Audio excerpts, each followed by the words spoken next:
ఏ వారమైనా సరే, ఎన్ని వారాలు మొత్తం? 7 వారాలు. 7 వారాలు మనము దేవుని సన్నిధిలో గడిపినా మనకు ఏమవుతుంటది? బలం వస్తూ ఉంటుంది. దేవునిలో బలం వస్తుంది. మామూలుగా అయితే రాదు. పుష్టిగా 3 పూటలు భోజనం చేసేవానికి ఉన్నట్టు బలము, ఒంటి పూట భోజనం చేసేవానికి ఎలా ఉంటుంది? లేదా 2 రోజులకు ఒకసారి చేసేవానికి ఎలా ఉంటుంది? అలా ఈ దేవుని వాక్యము ఆత్మకు ఆహారం. శరీరానికేమో మనం తినే ఆహారమే, ఆత్మకు మాత్రము దేవుని వాక్యమే ఆహారం.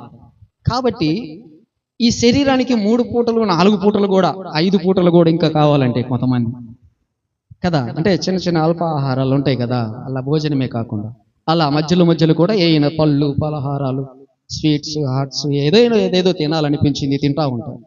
ఈ శరీరానికి అవి ఆత్మకు కాదు. అయినా ఈ శరీరం ఇంత క్షీణించిపోతుంది. ఒకసారి ఆలోచన చేస్తున్నామా?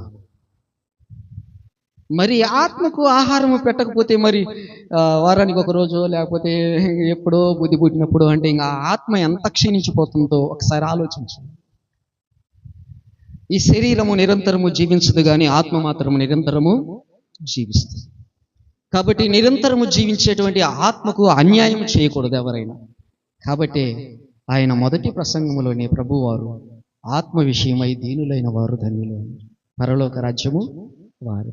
మరి ఆత్మ విషయమై ఆలోచన చేసి ఆత్మీయ ఆహారం మాత్రము పెట్టడానికి మీరు శ్రమపడాలి, కష్టపడాలి, అన్ని విధాలుగా ఆత్మను బలపరుచుకోవాలని మనవి చేస్తున్నాను.